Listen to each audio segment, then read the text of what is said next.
This is Crime, Mr. Wade, bringing you the stories. Stay tuned for a lot more. Today's unfortunate story is about Leonarda Cianciulli.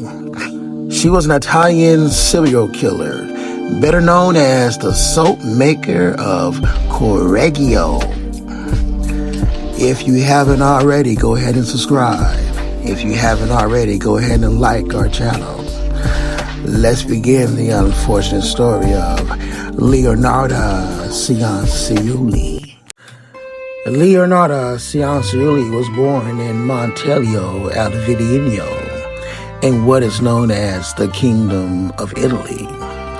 She attempted suicide twice in her youth. In the year 1917, Cianciulli married a registry office clerk, Raphael Pensandardi. Her mother did not approve of marriage, as she had planned to marry her to another man. Throughout the time, Cianciulli later claimed that on occasion her mother had cursed them.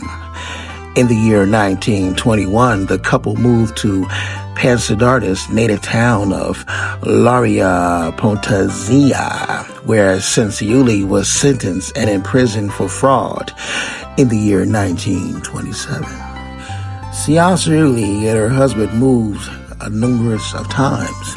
One of her homes were destroyed in the year 1930 in Empania earthquake. They moved once more to Correggio, where Cianciulli opened a small shop. She was very popular and well respected within her neighborhood. Cianciulli had 17 pregnancies during her marriage, but lost 3 of the children to miscarriage. 10 more died in their youth. Consequently, Cianciulli was heavily protective of her 4 surviving children. Her fears were fueled by a warning she had received from some time earlier from a fortune teller, who said that she would marry and have children, but that all the children would die young. Reportedly, Cianciulli has visited a Romani who practiced palm reading and who told her, "In the right hand I see prison, in your left hand I see criminal asylum." In the year 1939, Cianciulli learned that her eldest son, a favorite child of hers, Giuseppe, was going to go join the Royal Italian Army in preparation for the Second World War. She was determined to protect him at all costs and came to a conclusion that his safety required human sacrifices. Cianciulli found her victims in 3 middle-aged women, all neighbors. Cianciulli's first victim goes by the name of Faustina Setti. She was a lifelong spinster who had come to her help in finding a husband.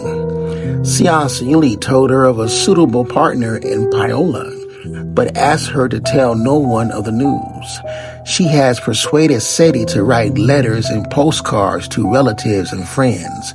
They were to be mailed when she reached Pola to tell them that everything was fine. Preparing for her departure, Setti came to visit Cianciulli one last time, and Cianciulli killed her with an axe and dragged her body into a closet where she cut into 9 parts, gathering the blood into a basin. Cianciulli described what happened next in her official statement. In her statement, she said this: "I threw the pieces into a pot, added 7 kinds of caustic soda, which I had brought to make soap, and I stirred the mixture until the pieces dissolved in a thick, dark mush that I poured into several buckets and emptied in a nearby septic tank. As for the blood in the basin, I waited until it had coagulated, dried it in the oven, ground it, and mixed it with flour, sugar, chocolate, milk, and eggs, as well as a bit of margarine. Kneading of the ingredients together, I made lots of crunchy tea cakes and served them to the ladies who came to visit. though Giuseppe and I also ate them. There are even other sources stating that Miss Cianciulli apparently received Setti's life savings, $30,000 as a payment for her services. Francesca Saovi was the second victim.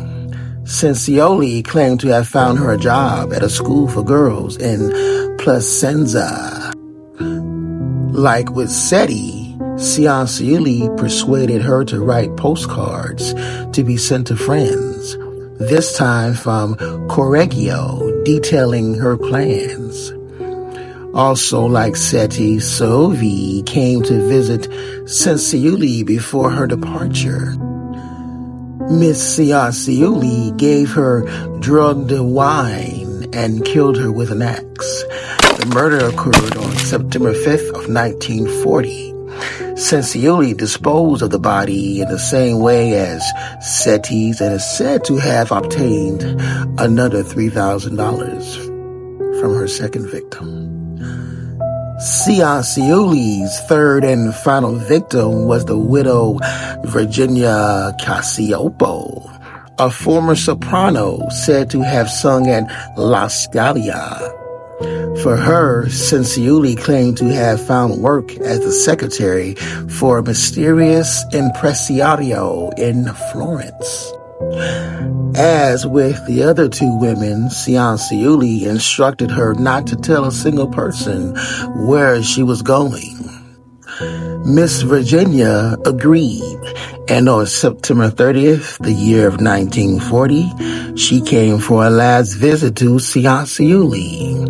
The pattern to the murder was the same as the first two. However, unlike the first two victims, Cianciulli melted the body to make soap, according to Cianciulli's statement. This is Cianciulli's statement. She ended up in the pot, like the other two. Her flesh was fat and white. When it had melted, I added a bottle of cologne, and after a long time on the boil, I was able to make some most acceptable creamy soap. I gave bars to neighbors and acquaintances. The cakes, too, were better. That woman was really sweet. From the body of Miss Virginia, Cianciulli reportedly received $50,000 and assorted jewels and public bonds. She even sold all the victims' clothing and shoes. Cianciulli was tried for murder in Reggio Emilia in 1946. She remained unperturbed regarding going as far as to correct the official account. Wow, understand.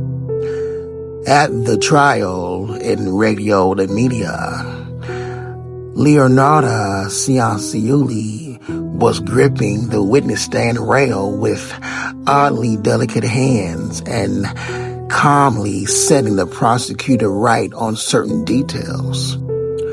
Miss Leonarda Cianciulli, with her deep-set dark eyes, gleamed with a wild inner pride as she concluded, "I gave the copper lady, which I used to skim the fat off the kettles, to my country, which was so badly in need of metal during the last days of war."